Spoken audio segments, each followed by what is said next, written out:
వాడు ఎందుకోసమైతే ఈ భూమిలోకి వచ్చాడో, వాడు ఎందుకైతే అల్లాహ్ సుబ్హానహు వ తఆలా ఇక్కడికి పంపించాడో దాన్ని మర్చిపోయాడు, తన జీవిత లక్ష్యాన్ని మర్చిపోయాడు, వాడిని పుట్టించినటువంటి ఉద్దేశాన్ని విడిచిపెట్టేశాడు.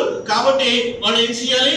ఏ విధంగా అయితే పని చెయ్యని ఫోన్ పట్టుకెళ్ళి డస్ట్బిన్ లో పాడేస్తాము, ఏ విధంగా అయితే రాయిని పెన్ను పట్టుకెళ్ళి చెత్తబుట్టలో పాడేస్తాము, అలాగే సమయానికి అల్లాహ్ ఆరాధన చెయ్యనటువంటి ఈ మానవుని కూడా తీసుకెళ్లి చెత్తబుట్టలో పాడేయాలి. ఎందుచేత అంటే వాడు తన లక్ష్యాన్ని విడిచిపెట్టేశాడు.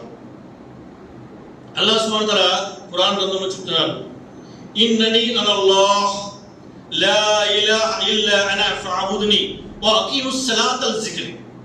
ఇన్నని అనల్లాహ్, నేనే అల్లాహ్ను, నేను తప్ప వేరొక ఆరాధ్యుడు మీకు ఉండకూడదు. మీరు నన్ను జ్ఞాపకం చేసుకోవడానికి నమాజును స్థాపించండి.